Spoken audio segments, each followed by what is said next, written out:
Hello everyone, આઈ એમ doctor કીર્તિ Kalavadiya, IVF specialist. આજે આપણે આઈવીએફના steps વિશે વાત કરીશું. આઈવીએફમાં માસિકના બીજા ત્રીજા દિવસથી દરેક સ્ત્રીને 10થી 12 દિવસ સુધી રોજ એક ઇન્જેક્શન આપીને માસિકના બીજા ત્રીજા દિવસે દેખાતા દરેક બીજને મોટા કરી દેવામાં આવે છે. આ મોટા થયેલા બીજને સોનોગ્રાફીની મદદથી ટાંકણી જેવી ઝીણી સોય દ્વારા બીજની અંદર રહેલું પાણી બધું બહાર ખેંચી લેવામાં આવે છે. આ પ્રોસેસને ઓવમ પિકઅપ કહેવામાં આવે છે. ઓવમ પિકઅપથી સ્ત્રી બીજ બધા બહાર આવી જાય છે.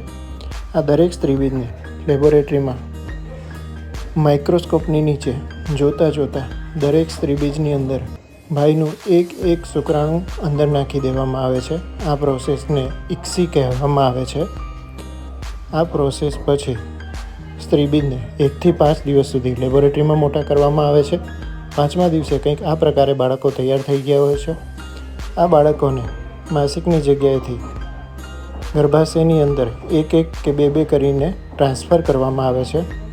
જો આ બાળકો ગર્ભાશયની અંદરની દિવાલ ઉપર ચોંટી જાય અને તેને ગર્ભાશયમાંથી લોહી મળવા માંડે તો તેનો 9 મહિના સુધી સરસ વિકાસ થવા માંડે છે અને 9 મહિને સરસ તંદુરસ્ત બાળકનો જન્મ થાય છે. Thanks for watching.